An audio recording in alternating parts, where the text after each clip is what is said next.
Okay, सो ये UPSC CSAT 2023 का question है. A rectangular floor measure 4 meter in length and 2.2 meter in breadth.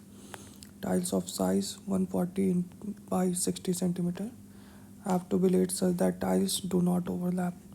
The tile can be placed in any orientation so long as its edges are parallel to the edges of the floor. What is the maximum number of the tiles that can be accommodated on the floor? Okay, so इसके लिए दो case बनेगा. एक, जब हम tiles को horizontally put करेंगे maximum number of times, या फिर जब हम लोग टाइल्स को वर्टिकली पुट करेंगे. तो हमें दोनों केसेस को कंसिडर करना पड़ेगा.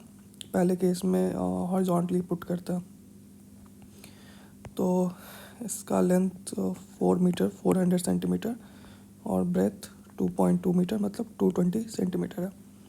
अगर 140 इंटू 60 का टाइल्स को हम लोग पुट करते हैं तो 2 ये 280 हो जाएगा. इसके बाद 120 सेंटीमीटर बचता है, जिसमें एक और एक्स्ट्रा टाइल हॉरिजॉन्टली नहीं आ सकता है.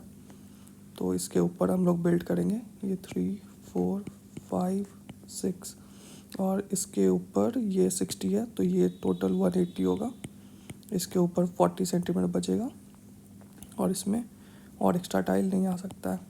बट इधर ये स्पेस बचा है जिसमें अगर हम वर्टिकली पुट करें दो टाइल 60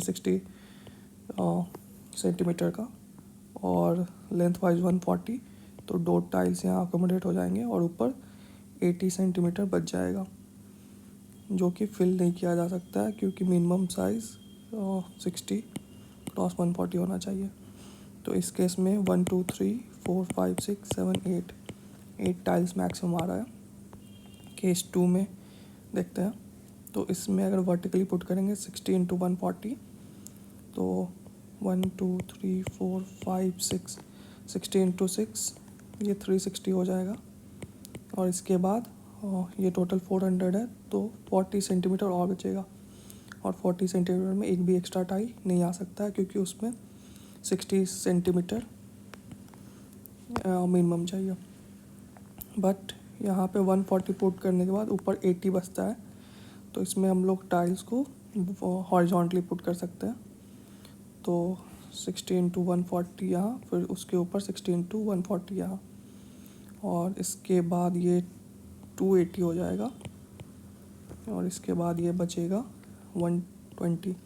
बट हमें 140 चाहिए था एक और टाइल को यहाँ एकोमोडेट करने के लिए. तो यहाँ पे भी दो ही टाइल्स आएंगे. तो इसमें भी अगर हम लोग टोटल काउंट करेंगे तो 6 and 7 8, इस केस में भी 8 ही आएगा. तो इसका आंसर सी होगा.